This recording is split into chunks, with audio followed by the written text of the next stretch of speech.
Hey, what's up, guys? How's it going? So, I kind of wanted to go ahead and cover a couple of topics. One of them being essentially how do you defend a hive? Now, I don't know if you guys have ever been in this situation, especially if you're starting out, but you're probably finding yourself kind of helpless. And a lot of the time, right? Yeah, and this is kind of the problem when you're probably anywhere from like 10 to like 80 million might or so. You kind of feel like you're incapable of doing anything when a rally leader comes by or somebody basically bigger than you shows up, and you're pretty much like, well, what do I do? How do I help? Well, here's the thing. All right, every time somebody comes by and say you're aware of it, first things first is obviously just about anybody to everybody. Usually the first thing you got to do is go out in your chat and be like, hey, blank. So, like, for example, you'll notice that, like, here we post the chords, and so we know where the guy is. And essentially, that's, a quick warning for everybody. Now, of course, if you guys have not used a app called We Gamers, you can get that app, and essentially you can use what is called a siren. It's really stupidly simple because really all you got to do is hit siren, and that'll essentially notify everybody in your guild, which then kind of alleviates the issue of people basically not being able to shield or shelter if somebody is coming by to attack. Now, I personally feel that if you've done all of the above at this point, what can you do from here on out? Well, trap accounts, right? They can basically lure those people that are just mass attacking by just sitting there, standing still.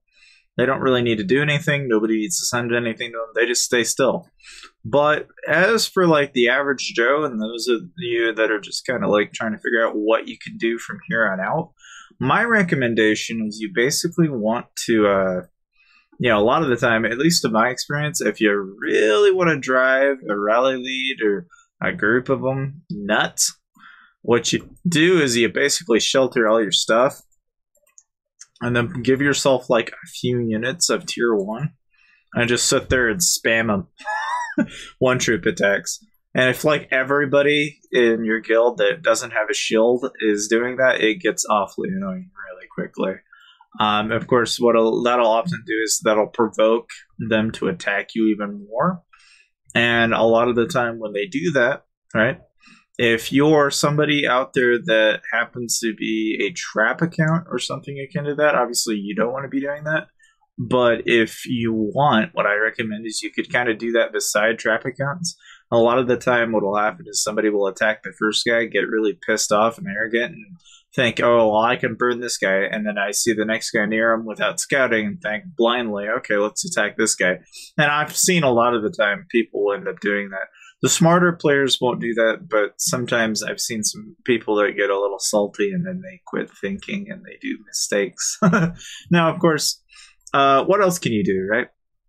Another thing you can do is put a 8-hour rally on that guy. So, for example, if somebody is rallying my guild, for example, and I don't know what's going on, the first thing you can do is scout. Because really, realistically, the most valuable information you can give to your guild is a scout report.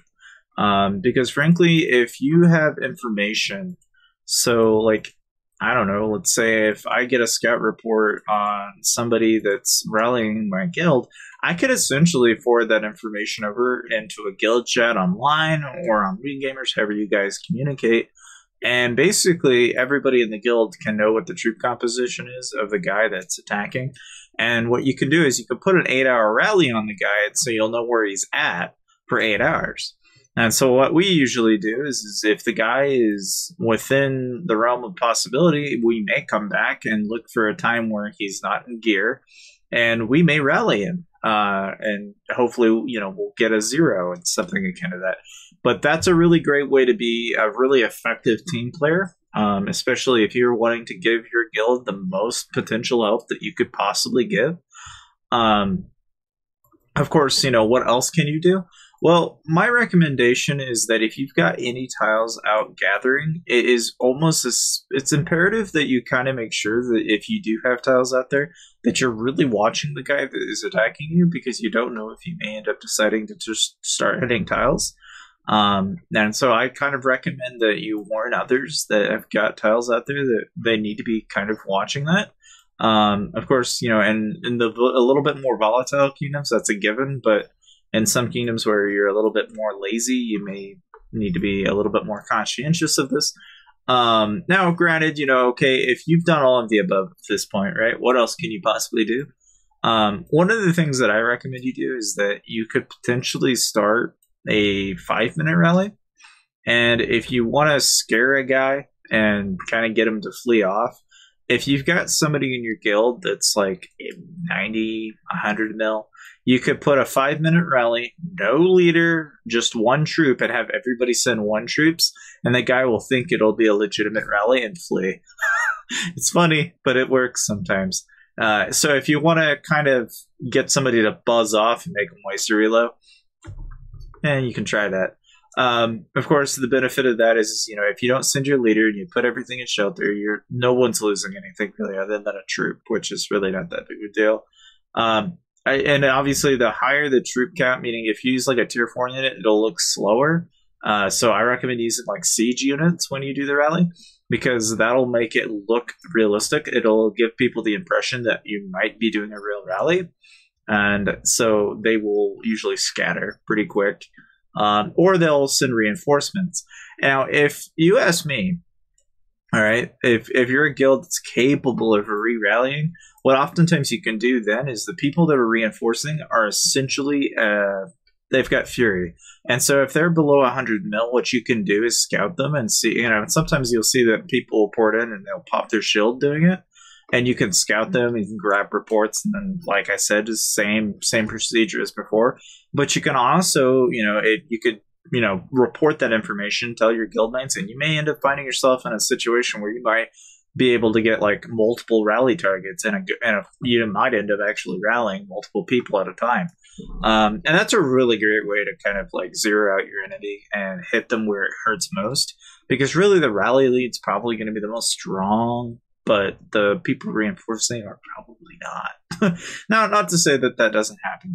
Occasionally will meet guilds that are, 200, 300, 400 mil, and everybody that's rallying is 400 or 500 mil. In those cases, you really can't do anything. But I will say that if you do get in a situation where you are kind of outnumbered and there's no chance of you defending against the guy or attacking him, then the only other suggestion that I can really recommend is that in a situation where you are running out of options, the only other thing that you can do to kind of at least promote awareness is make sure to use the message all system, assuming your guild is, is tolerative of it. Because really what you want to do is you want to write down the name and the guild of the guy that attacks you, because this really kind of helps diplomats and guilds a lot of the time. And it comes in handy if you want to know what name and what guild came by to attack, because, well, it comes in handy. Now, I'm not saying that, every guild should do that, because it can get a little, I want to say, redundant at some point. And so sometimes that's better suited in like it's like a Reddit or something akin to that, where you could just sit down, write a list. And that's totally okay too. I just want to say that on that note, if you are going to be, recording information and stuff of that nature, stuff that, again, like I said, comes really in handy is scout reports and stuff of that nature. But like something stupidly simple, like what kind of gear the guy was in and what phalanx he was using, those little details like that will kind of help the player be able to predict what he's going to send next time.